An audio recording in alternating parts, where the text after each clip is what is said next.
Je suis ravi de vous dire bonjour à tous. Nous sommes arrivés au moment où nous allons pouvoir avancer dans l'enseignement, c'est-à-dire avec la parole du Père Yava et de Yahushua.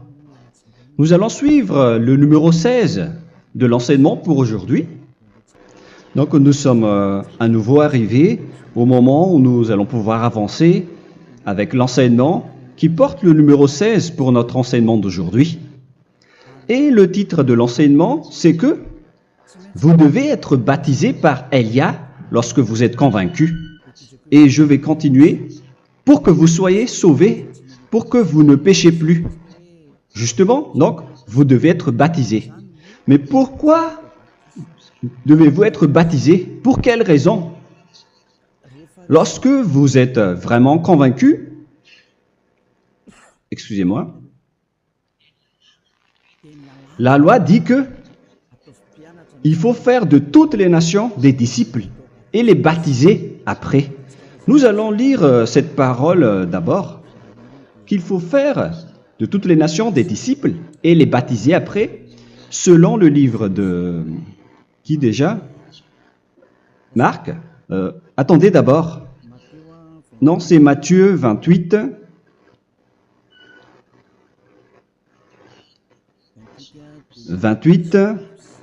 Versets 19 et 20.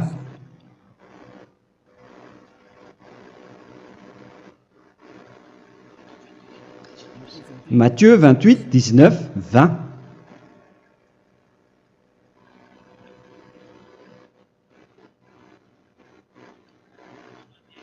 Allez, faites de toutes les nations des disciples. Ici, donc, il faut faire toutes les nations des disciples. Les baptisons au nom du Père, du Fils et du Saint-Esprit. Donc, à la fois, il faut les enseigner à observer tout ce que je vous ai prescrit. Donc, en enseignant une personne, c'est comme ce que Elia fait en ce moment. Après, donc, il faut baptiser cette personne qui est convaincue par l'enseignement. Donc, on ne doit pas baptiser une personne qui n'a jamais entendu cet enseignement. Voilà la première loi. Ce n'est pas logique de baptiser une personne qui ne connaisse rien de l'enseignement. Et après le baptême, l'enseignement continue encore, comme ce que Elia fait en ce moment. Il enseigne toujours, même les personnes baptisées. Donc, on continue toujours à enseigner. Mais le baptême est donc une loi, tout d'abord. Donc, une fois convaincu, vous devez être baptisé. Moi, je ne vais plus parler du sujet d'enseignement que vous connaissez déjà, parce que vous êtes déjà convaincu. Donc, si vous voulez être nettoyé, lavé de vos péchés, pour que vous ne péchez plus dans ce saint royaume où il y a Elia, alors vous devez être baptisé, car c'est une loi selon l'Acte des Apôtres 22:16. Pourquoi tardes-tu? Lève-toi, appelle son nom et sois baptisé. C'est dans Actes des Apôtres, chapitre 22, verset 16. Actes des Apôtres 22:16. Nous allons lire ensemble cette parole. Et maintenant, que tardes-tu? Lève-toi, sois baptisé et lavé de tes péchés en invoquant le nom de Dieu. Donc, une fois qu'une personne est convaincue de cet enseignement, comme vous qui m'écoutez en ce moment, la loi pour vous, c'est que vous devez invoquer son nom. C'est-à-dire que le nom est important pour répondre aux personnes qui disent que ce n'est pas le cas, en disant que si vous croyez, c'est suffisant. Sachez que c'est un enseignement du diable pour ceux qui disent cela. Au contraire, il faut invoquer son nom, car c'est celui qui invoque le nom de Yahva qui sera sauvé. On vous a déjà enseigné cela. Donc, il faut que vous vous levez, il faut invoquer son nom. Il ne faut plus attendre. Vous ne devez plus attendre ni hésiter. La loi vous dit, levez-vous. On vous dit aujourd'hui, on vous ordonne aujourd'hui de vous lever. N'hésitez plus. Et après, vous devez invoquer son nom en vous rapprochant du royaume de Yahushua, de l'église de Yahushua, d'appeler tous les responsables au téléphone, même pas au téléphone. Il faut directement assister à l'assemblée de Yahushua dans cet endroit, car il faut que tu te lèves et sois baptisé en invoquant son nom. Et c'est ici, à l'église de Yahushua, que vous devez invoquer son nom. Alors, c'est une loi, vous ne devez plus rester dans votre maison et il faut nous rejoindre maintenant. Soyez baptisés en Yahushua et non pas en Jésus, car les baptêmes que vous avez faits auparavant n'est pas le baptême en Yahushua. Donc, votre baptême n'est pas valable, n'existe pas du tout. Et votre baptême, au contraire, il est pire. Lorsque vous l'avez fait avec des autres dieux comme Jésus, car vous allez le revêtir jusqu'à votre mort. Car selon Galates 3, 27, vous revêtez le Dieu à qui vous êtes baptisé. Comme par exemple, si vous êtes baptisé en Yahushua, vous revêtez en Yahushua. Mais les fidèles de Jésus, ils revêtent Jésus. Alors que vous voyez bien que ce Dieu, c'est un faux Dieu qui n'ôte pas les péchés, qui vous jette en enfer et qui n'existe même pas. Parce que si jamais il existait, vous devez aussi être ôté de vos péchés. Mais ce n'est pas le cas. Vous revêtez un faux Dieu, un envoyé du diable. Pourquoi? Car tous ceux qui sont pécheurs viennent du diable. Nous allons donc lire la parole de Dieu à ce sujet dans Galates 3, 27 pour vous dire que c'est un faux baptême que vous avez fait. Donc si vous avez été baptisé en lui, alors vous allez être avec le diable jusqu'à la fin. C'est ce qui est pire avec votre baptême qu'il faut enlever et supprimer rapidement, car vous êtes avec le diable. Les pécheurs viennent du diable. Et ce faux Dieu, il vous rend toujours pécheur, jusqu'à maintenant. Il vous encourage de rester pécheur, non méritant. Ça vient d'où? Ça vient de qui, ce faux Dieu-là? À ce sujet, il vient du diable, car les pécheurs viennent du diable. Ce faux Dieu qui n'existe même pas, ce n'est qu'un collaborateur du diable. C'est dans Galates 3, 27. Je vous donne la parole en vous disant qu'il faut fuir rapidement de cet endroit qui ne vous convient pas. Le dernier baptême, ce sera pour le 8 mars 2026 à Madagascar. Et après, il n'y aura plus de baptême ici. Galates 3, 27. Vous tous qui avez été baptisés en Yahushua, par exemple, alors vous avez revêtu Yahushua. Voilà la parole. Donc, si vous avez été baptisés en Jésus, alors vous revêtez Jésus. Comme avec votre dernier baptême, vous allez toujours revêtir celui-là. Et ce vêtement ne sera jamais ôté tant que vous ne vous rapprochez pas de Élia. C'est lui uniquement qui peut vous enlever de ce baptême, de ce Jésus qui vous rend pécheur. Un collaborateur du diable et qui vient du diable. C'est dans 1 Jean, pour vous dire, est-ce que vous pouvez toujours rester dans votre ancien baptême après tout ce schéma? 1 Jean, chapitre 3, verset 8. 1 Jean 3, 8. C'est où déjà? Celui qui pêche est du diable, car le diable pêche dès le commencement. Vous voyez? Et voilà ce qui est pire. C'est votre Dieu même qui vous rend pécheur et qui vous dit que vous devez être pécheur. C'est lui-même, à ce sujet-là, qui vient du diable. C'est vraiment pire ce schéma, car il s'agit d'un envoyé du diable qui vient du diable. Un envoyé du diable. C'est-à-dire que ce schéma vient du diable. La parole est directe et droite. S'il n'est pas du diable, il vous aurait déjà dû il vous aurait déjà ôté de vos péchés. Mais ce sont les diables qui rendent pécheurs les gens, car ce sont les chefs du péché, les diables. La parole est claire ici. Celui qui pêche est du diable. Le fils du diable est du diable. Le fils de Dieu est un Dieu. Le fils de l'homme est un homme.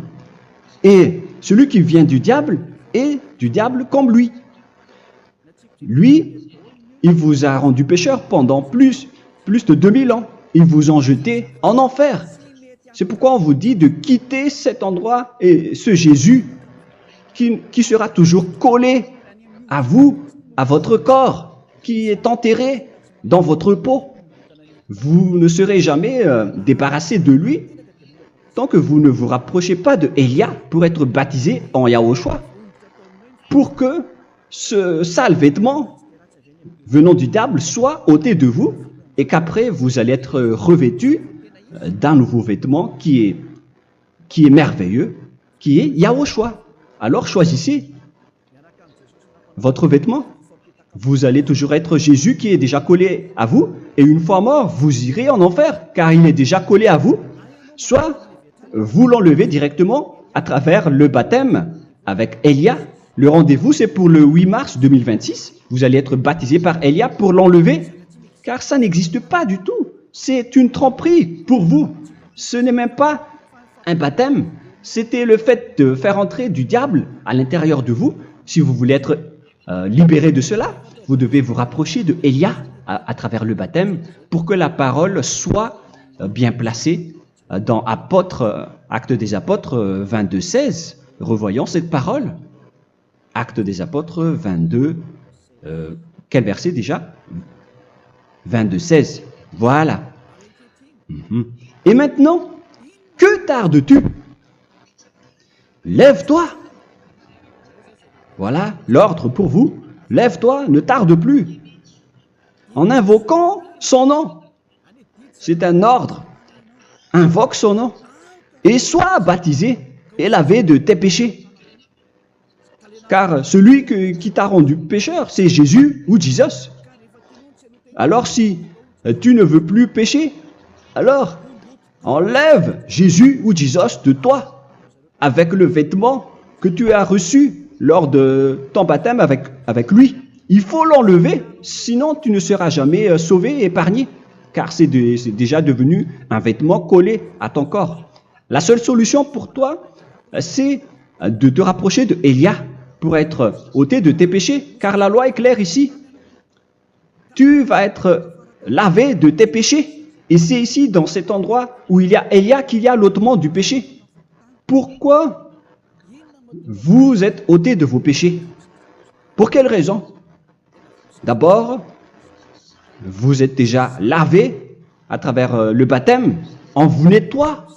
Et une fois nettoyé, une fois lavé, qu'est-ce qui se passe à ce moment-là? Pour que les gens ne pêchent plus en vrai. Car toutes les personnes qui sont baptisées en Yahushua revêtent Yahushua. Vous êtes mariés à Yahushua. Et c'est à travers ce baptême, après votre baptême, c'est à partir de là, après avoir suivi toutes ces lois, car le baptême c'est une loi. Lorsque vous êtes convaincu, après avoir écouté l'enseignement, vous décidez de quitter le faux Dieu qui vous rend pécheur. Alors, vous êtes baptisé, vous allez revêtir Yahushua pour quitter le faux Dieu qui vous rend pécheur. Donc, après le baptême en Yahushua, vous revêtez Yahushua. Vous avez été lavé, vous êtes bien propre et pur.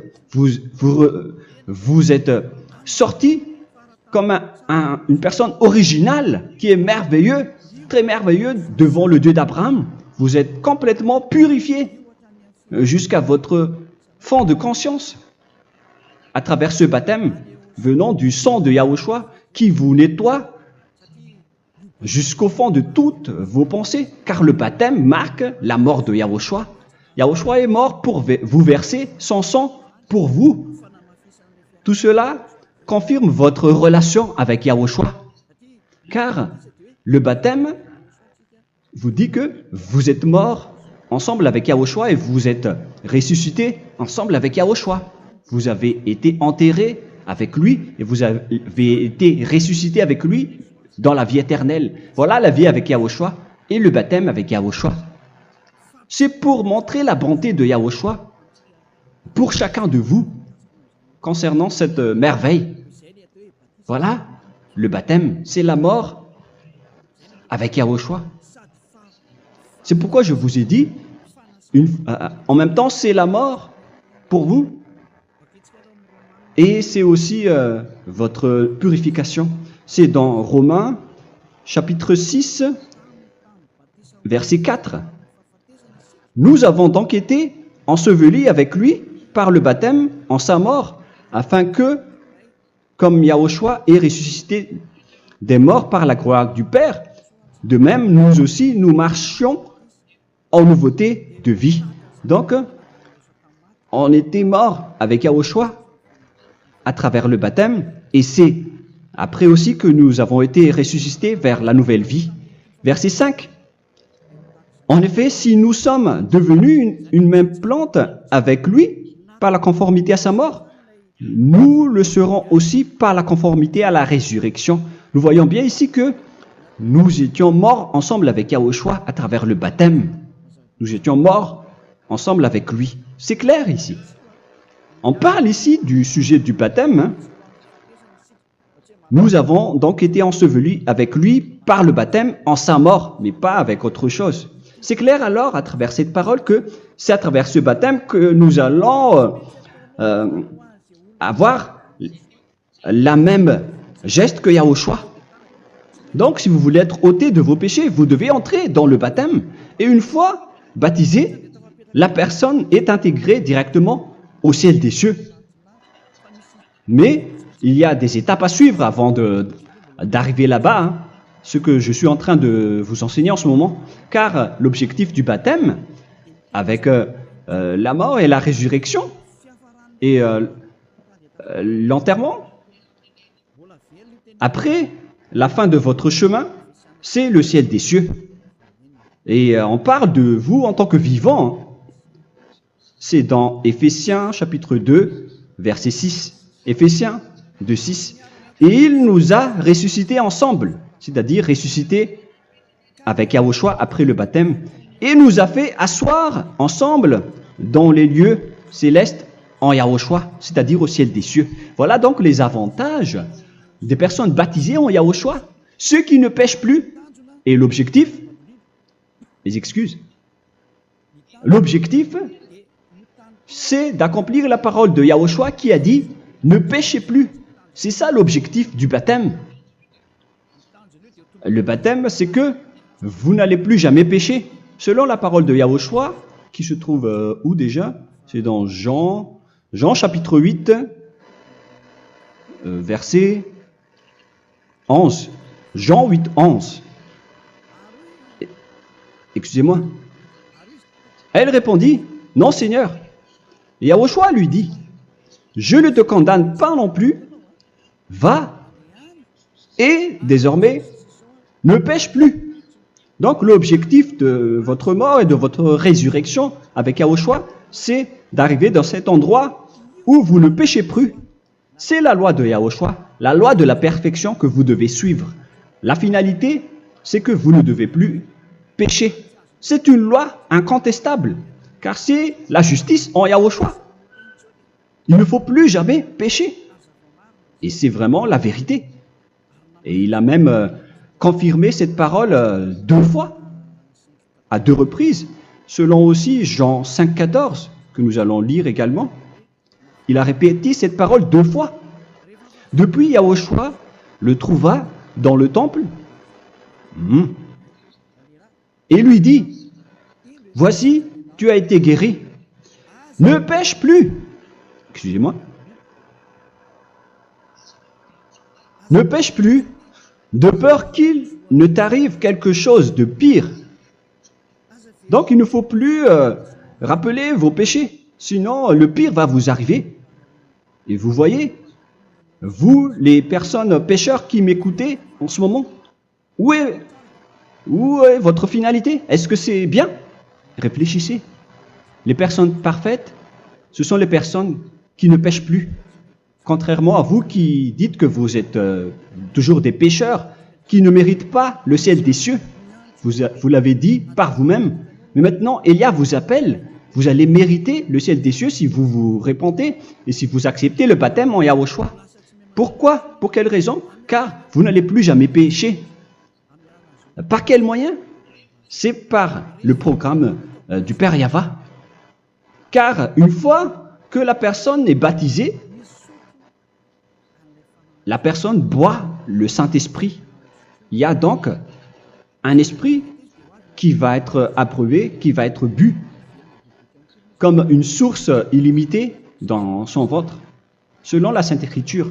C'est dans Jean chapitre 7, si je ne me trompe pas. Où se trouve ce verset, les enfants? Si vous le trouvez,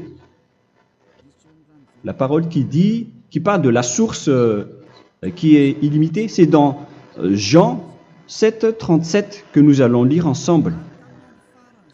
Le dernier jour, le grand jour de la fête, Yahushua, se tenant debout, s'écria, « Si quelqu'un a soif, qu'il vienne à moi et qu'il boive. » Verset 28.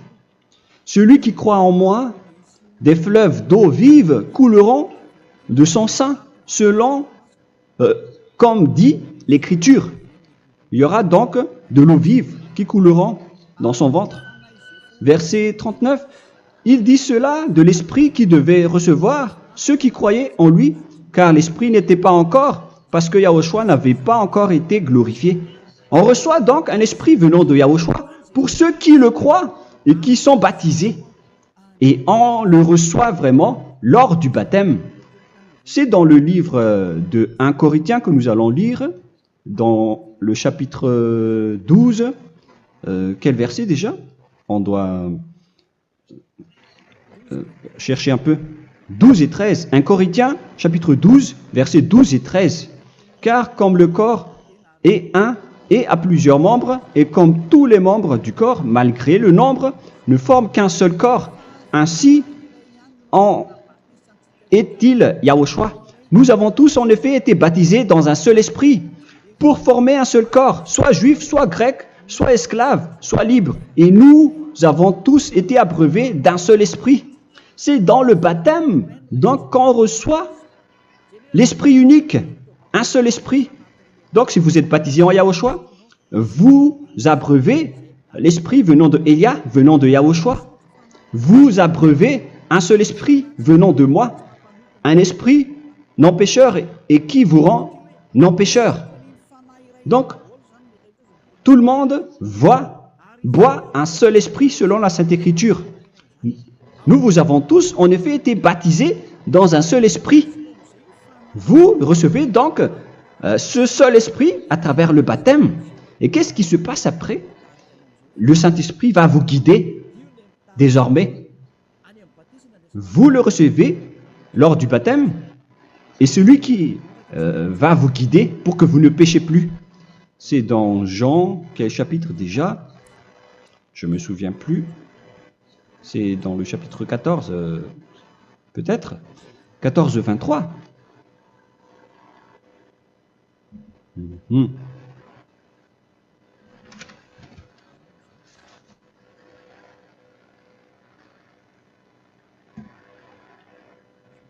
Où il est passé déjà? La parole qui parle de l'esprit qui nous guide. Mais je ne me souviens plus lorsqu'on en a besoin. Où est cette parole, les enfants? Où se trouve cette parole? Oui, c'est 14, 26. Jean chapitre 14, verset 26. Mais le consolateur, l'Esprit Saint, que le Père enverra en mon nom, vous enseignera toutes choses et vous rappellera tout ce que je vous ai dit. La parole de Dieu précise bien ici que le Saint-Esprit, qui est le consolateur, à la fois donc il est consolateur, il est envoyé par le Père en mon nom, il vous enseignera toutes choses et vous rappellera tout ce que je vous ai dit.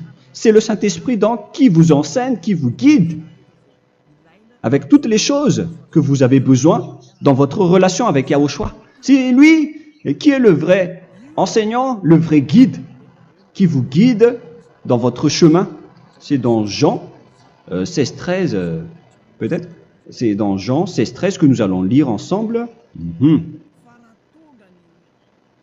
quand le consolateur sera venu, l'Esprit de la vérité, il vous conduira dans toute la vérité.